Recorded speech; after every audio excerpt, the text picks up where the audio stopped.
After a week of demonstrations in Bloomington and throughout the country, protesters are vowing to continue confronting police brutality. George Hale reports. The grounds of the Monroe County Courthouse were full of protesters Tuesday night. This week, the Monroe County Sheriff said he acted on an executive order to enforce an ordinance forbidding people from being on the property from 10 p.m. to 6 a.m. According to the sheriff, they left without incident, and there were no arrests. That's in part because the protesters decided in advance not to resist.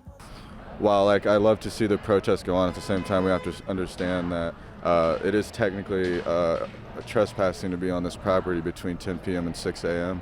So I think they've been more than lenient in that regard.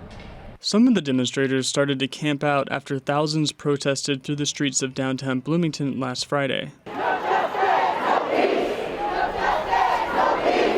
The demonstrators say they were protesting years of police brutality against African American men and women. Selena Drake says she hopes the conversation about ending racial injustice and police brutality isn't over, but rather is finally beginning.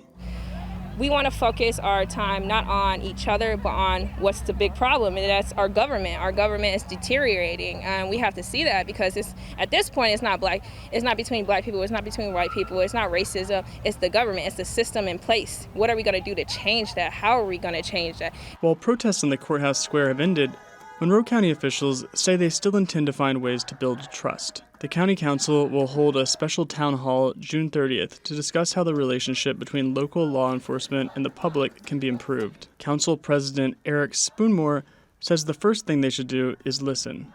And perhaps the most important role for the council right now is to listen, and to especially listen and learn from those who are most vulnerable in our community and so often underrepresented in these important conversations. The announcement of the special town hall comes a week after community members spoke against the sheriff's department's proposal to hire 2 new deputies. Moments into that meeting, Sheriff Brad Swain withdrew the request. A week later, the proposal remains on hold.